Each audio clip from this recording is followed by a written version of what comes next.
Welcome to The Explainer. So today we're jumping into a pretty intense monologue on foreign policy.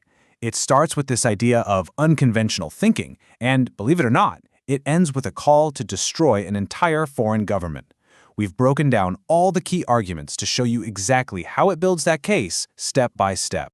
Okay, so right out of the gate, the whole thing hinges on this one core idea, that the president is successful precisely because he operates outside the box. And this isn't framed as some kind of flaw or a bug, you know?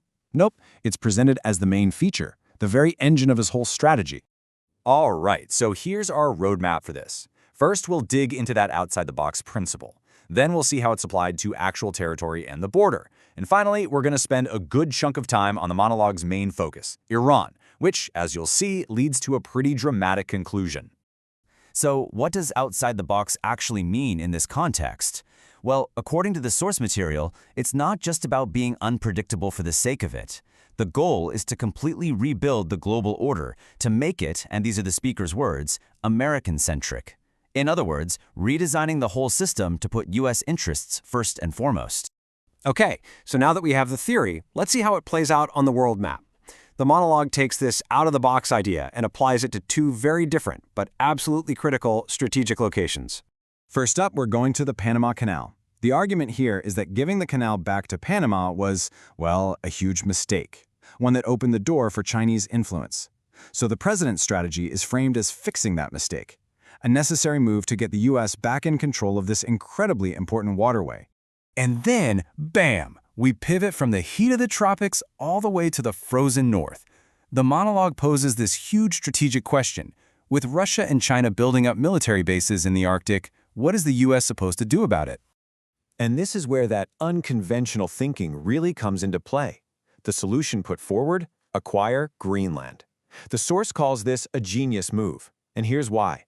It would give the United States its own sovereign land right there in the Arctic, a place to build bases, push back against rivals, and really cement a permanent defensive position in a super important part of the world. So, we've talked about these big global chess moves, right? Well, now the argument pivots and brings it all back home. The point being made is that you can't separate foreign policy from domestic policy. For the U.S., national security isn't just something that happens over there. It starts right at its own border.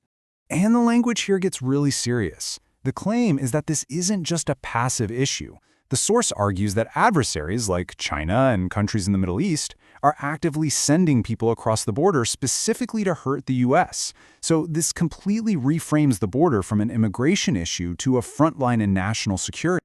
Okay, so based on that pretty intense premise, the monologue lays out a very clear four-step plan. Step 1, shut it down, an immediate border closure. Step 2, stop the people who are supposedly being sent by enemies. Step 3, deport anyone who is seen to hate our country. And Step 4, completely overhaul the immigration system so that it works, in the speaker's words, for the American people. Now we get to the final and really the biggest section of this whole monologue. The focus shifts dramatically to the Middle East, and it zeroes in on what it calls the #1 threat to the U.S. and its allies, the regime in Iran. And listen, the language used to describe Iran's government is incredibly strong. There's no sugarcoating it. The source calls it an Islamist Nazi regime. Using a term like that is obviously meant to frame them as a pure, ideological enemy that you can't reason with. So how do you make that threat feel real and not just abstract? The monologue points to one number, 10,000 miles. That's the supposed range of a new Iranian missile. And with that one detail, the entire argument shifts. Suddenly, Iran isn't just a problem for the Middle East. It's a direct threat that can reach the U.S. homeland. But before you can argue for action, you have to explain why the regime is still there, right? I mean, we've all seen the massive protests. So how does it survive? The monologue says the answer is all in how the regime is structured. Think of it like an onion, or a set of concentric circles. Right at the center, the core, you have the Ayatollah and his family. Wrapped around them is the inner circle, his office. Then you have what's called the clerical shield, which gives the regime its religious authority. And on the very outside, protecting the whole thing, is the coercive shield, the powerful IRGC. So it really boils down to two key pillars holding everything together. You've got the clerical shield on one hand, which basically says, obeying us is your religious duty. And then you have the coercive shield, the military force of the IRGC, which says, and if you don't, we'll make you.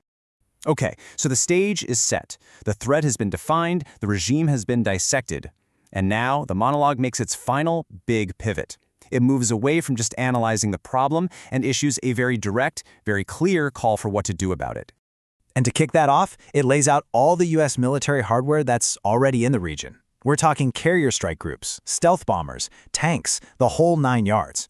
This isn't just a random list of cool toys. It's meant to show that the U.S. has the tools right there, right now, to get the job done. And then comes the punchline, the ultimate conclusion of the entire argument. It's this: the head of the snake needs to be destroyed. The monologue argues that because of who the regime is and the threat they pose, the only real solution is to take out its leadership, period.